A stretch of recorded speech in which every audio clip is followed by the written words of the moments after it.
Welcome to the NASCOM conversation. Today, I'm delighted to host Kenny Kesar, who serves as the Global CIO of Wipro.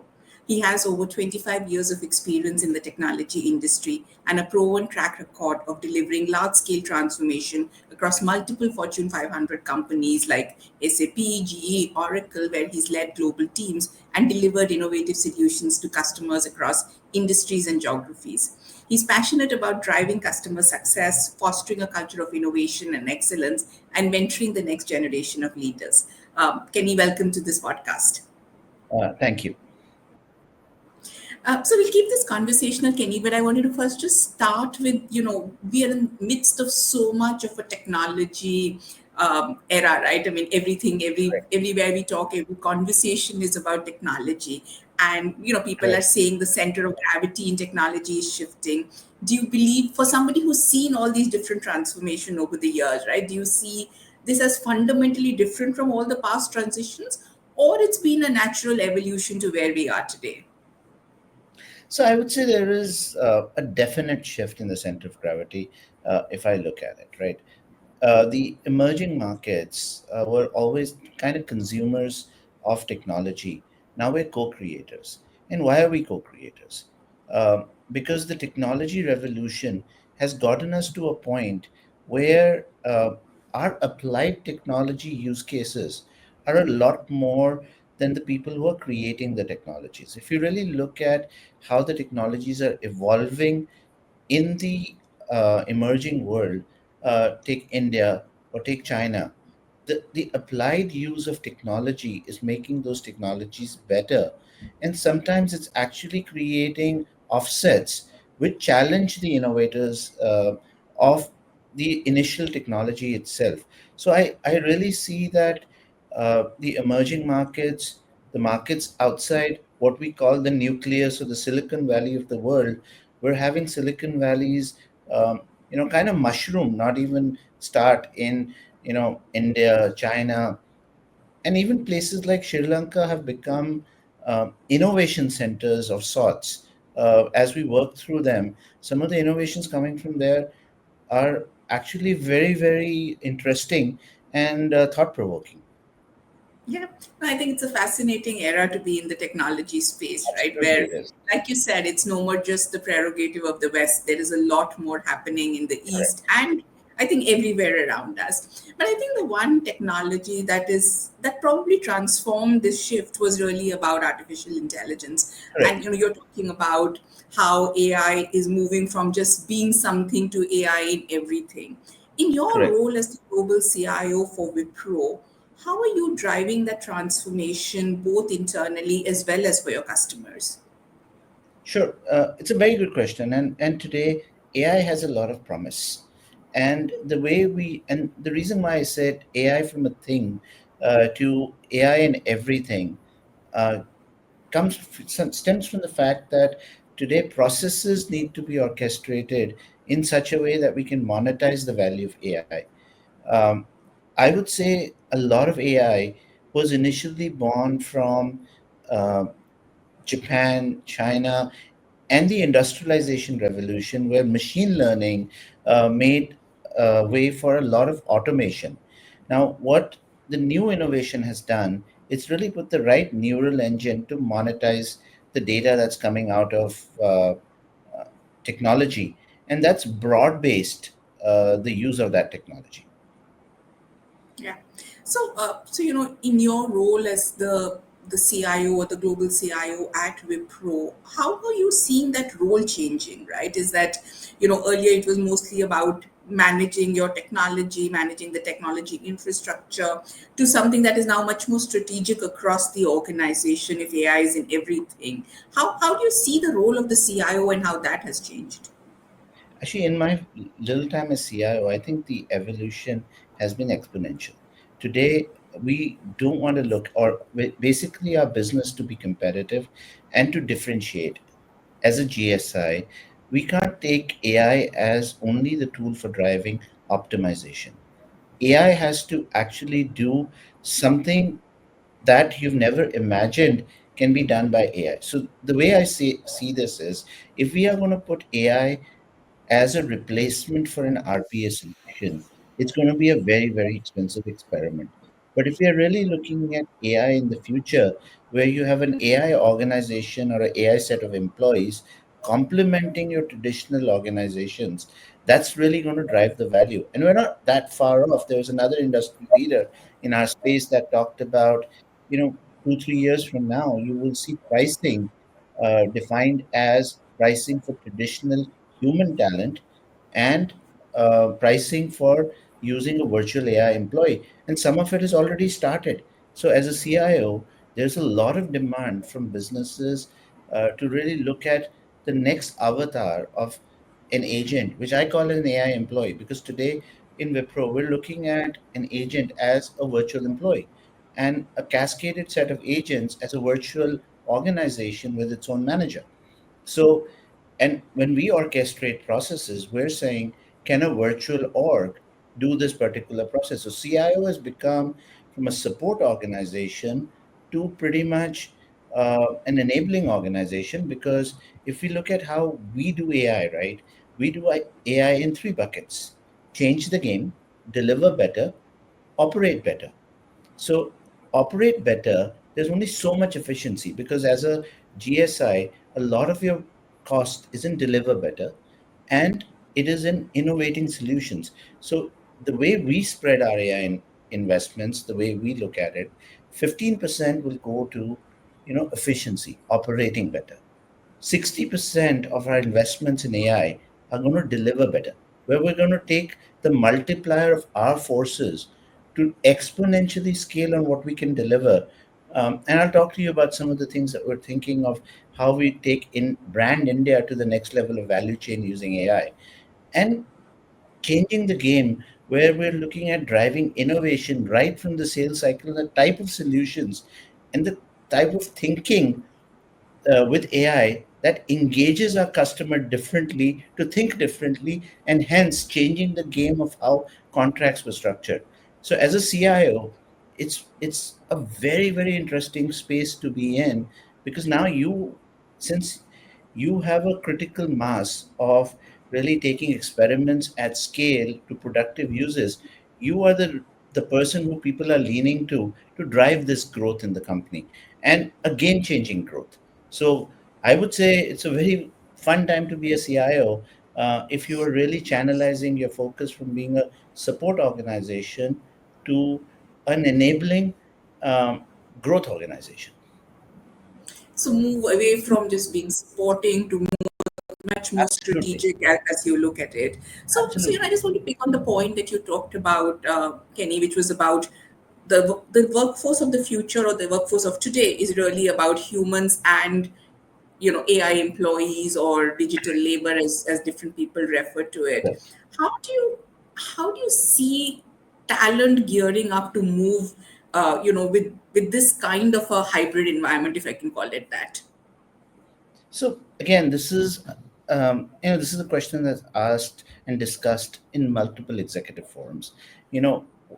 How does AI define or what a services company or a GSI would do next?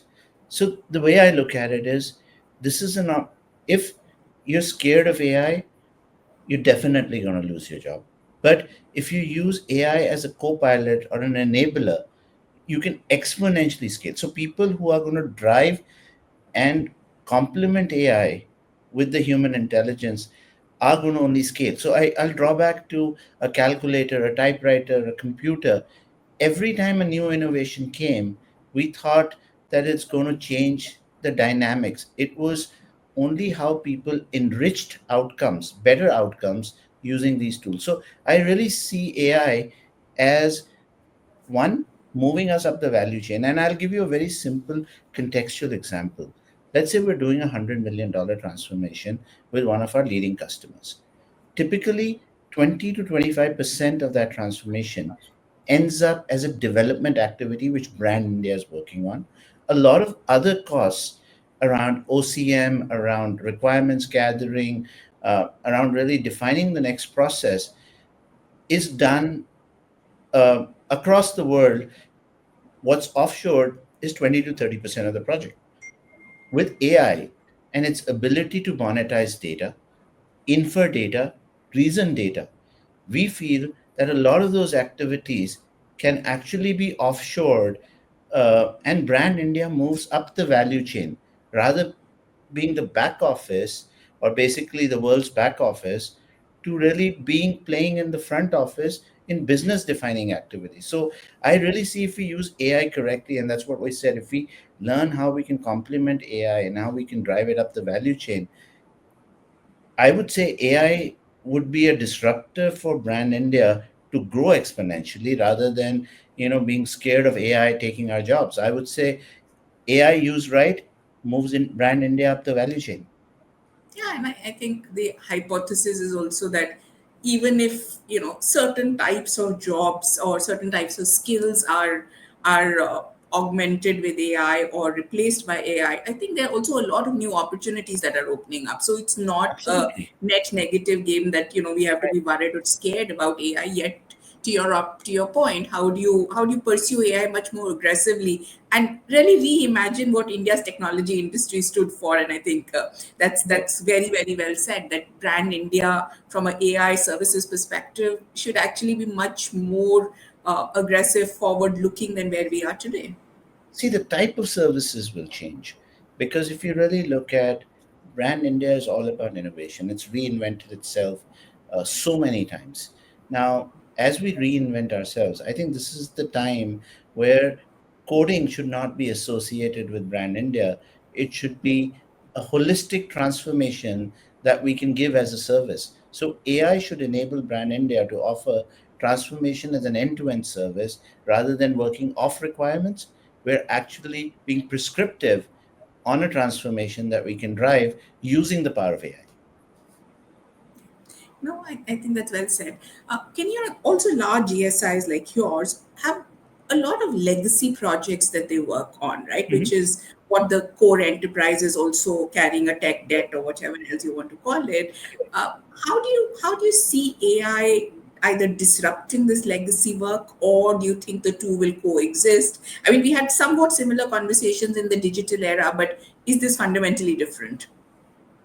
So I would say it's similar conversations, but the tools at our disposal have become a lot better.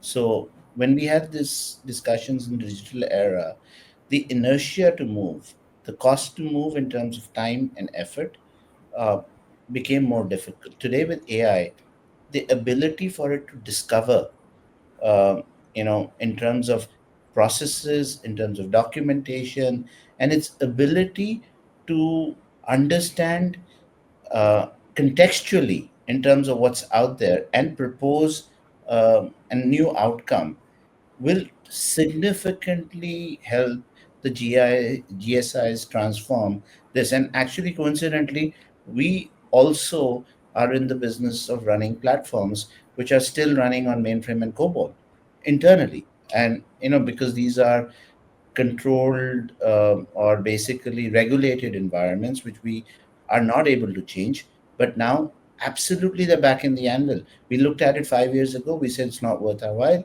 We're looking at it now, we said definitely worth our while to do. So I would say technical debt done correctly, orchestrated correctly, is going to be a key enabler for us to, you know define the new future of what technology will look like. And I would also say an AI project not orchestrated properly is a very expensive experiment.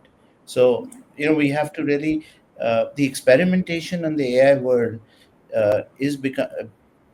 is actually becoming a dampener across a number of our customers. As we connect in peer group, it's becoming a dampener, and people are really questioning, uh, when am I going to see the ROI on the AI projects?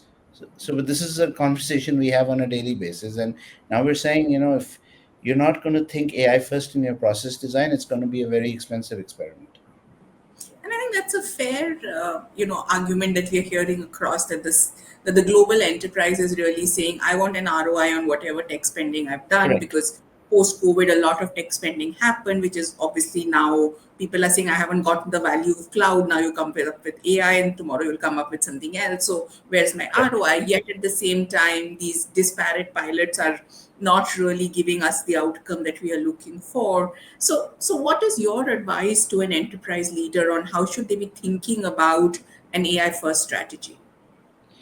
I think for me, the biggest inertia or the biggest inertia for us to adopt AI at scale is our inability, or basically, that's how we've been trained to think structured, to think in a process and how it can be orchestrated with an AI first mindset is the key. And I'll give you a very simple example on why most of the POCs never make it to production. Because we see so much power in the tool, we try to solve the most complex, we don't change the process at all. We try to solve the most complex problem using AI. Now, by the time it takes us 6 months, 7 months, and the number of exceptions that we keep processing keep increasing, and we kind of never come out of the spiral of really getting the POC delivered to production. Now, if you think of taking the problem into bite sizes and having bite size AI solutions, a sigma of which, and that's what the agentic promise is based on, becomes the holistic process. And just so that I give context to what I was saying, take medical claims as a process that we do as a company, which is a benefit that we give our people, where you'll have to give a prescription as well as a medical bill, and the prescription and medical bill have to align for us to make the payment. Now, considering matching those two, uh, considering that there are generics, there's handwriting issues, there's always a case of a mismatch that we have to get a human in the loop. So we tried to solve the complex problem of taking all the cases and solving it at the end, which became, our productivity was 20 to 23% were handled without human in the loop, but rest was human. Now, how did we reimagine this process? We said, at the time of upload, when a person is uploading it, let's say OCR with the best AI engine only understood 80% or 90% of it. We allow the human who's submitting it to make the correction right then and there. So we brought AI upfront into the process. We included it in by chunks. We put tolerance limits saying that if a person is editing 5% of the document or 3% of the value, we are going to let the person edit and then submit it. So if you look at, and then our matching algorithm at the end became super efficient, and we went from 23% to 73% in terms of no human in the loop. So, we've got real life cases on how we should think on an AI first approach to solving a problem. So I fully buy the point of, go to the basics, look at what you're trying to solve rather than boiling the ocean, which sometimes we think the magic of AI can solve. But Correct. one of the fascinating discussions about AI has also been, and especially in an India context, that can it be really used to solve complex problems, right? Issues in India's healthcare or education or drug discovery. How do you see that panning out? I know it's not a CIO type question, but this is more you as a technologist. So No, I would say I still believe, these are, if we look at it, these are not necessarily complex AI algorithms. And I'll give you a very simple example. I was discussing with a classmate of mine. Uh, she's a founder of a company that got just FDA approved, that does analysis of dental X-rays. Now, if you really look at, if we had to solve that using a pure AI approach, it would have been a very complex problem to look at.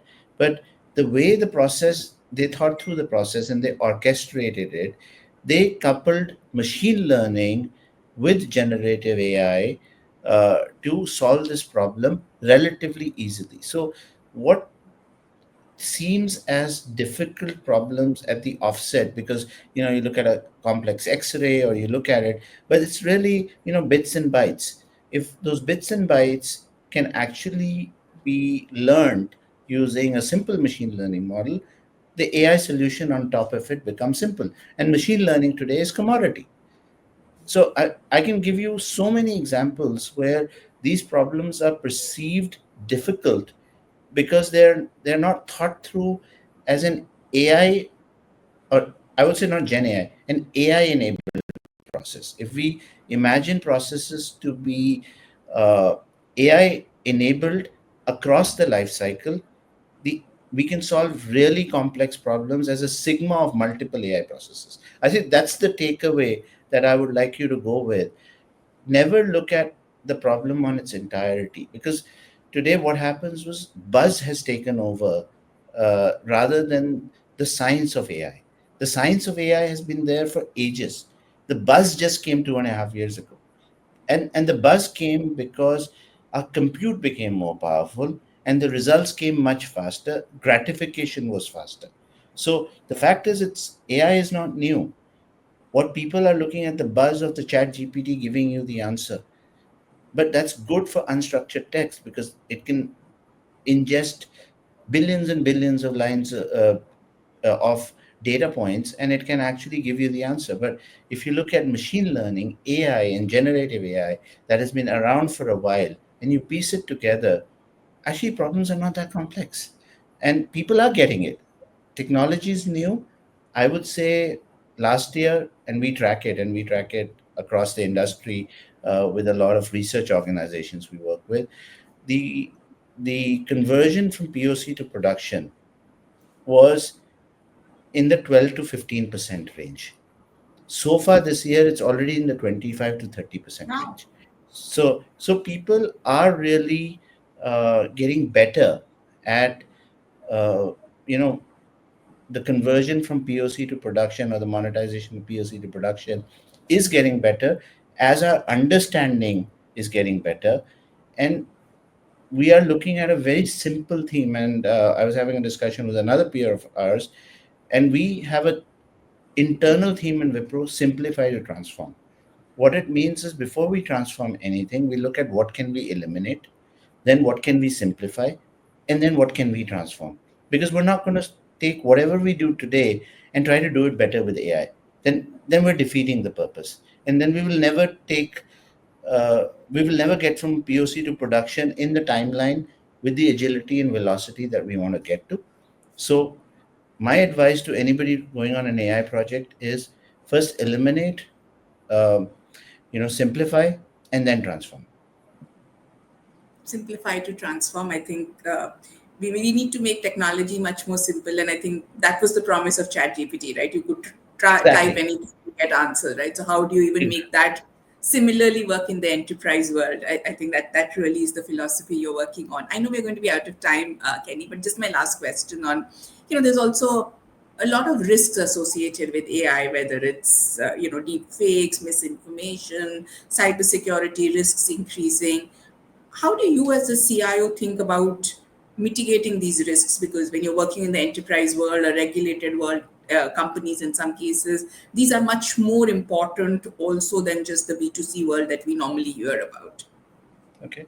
So the way we look at risk, again, I would still go back to the basics of what we learned on building technological systems, on building role-based access. So I would say security, if you try to solve it at the end point in the corporate, uh, it becomes a very difficult problem to solve. I would actually solve the problem of security, because today everybody in every enterprise is familiar with using system of records, which is basically the SAPs of the world, the Oracles of the world, or any application that's out there. Everybody's familiar in using it. Now, when we start ingesting data from them, they are already role-based access. They have all the role-based privacy controls built into it, because that's how systems of records are built. Now, when we ingest those data, we inherit that, at least for enterprise build models. Now, when we look at working with commercially available models, we do it under the under our subscriptive models, are the models that we subscribe to, where they don't take any corporate data out. And even before we send corporate data out to any of these models, we have a strong DLP. and a data validation framework that validates on what we're sending out to these AI models. First, there is promise from them through our contracts that they're not going to use our data to learn. Secondly, let's say if there's an Aadhaar card or there's a PAN card, we have DLP controls that you cannot send it to any AI model for that. So a lot of that is going on, but again, for today, security is a problem if you do unabated ingestion of data. If you go to the basics on how you're going to really feed your model and how you're going to work on your model, security is the same that you have in your systems of record. So again, simplify to transform, back to basics is the motto. And So I just my think that's last, yeah, go yeah. ahead. No, just my last question, Kenny, on, there's also this whole talk about ASI, artificial superintelligence. 5 years now, do you see the enterprise world changing with, if ASI or whatever version of what we call it, AGI, ASI, whatever else is there, do you see that becoming much more real than the speculation that we are all in today? I would say it is definitely there is some reality to it.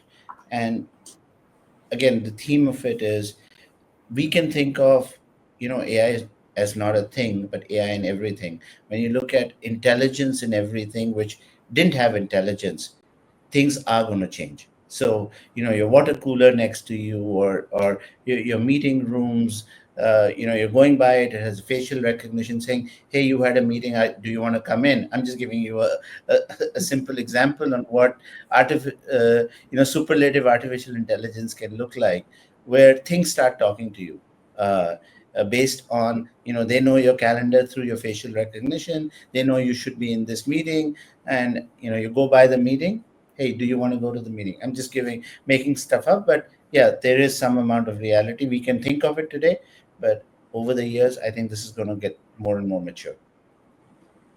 Thank you so much, Kenny. This has been a fascinating conversation. I think, Thank you.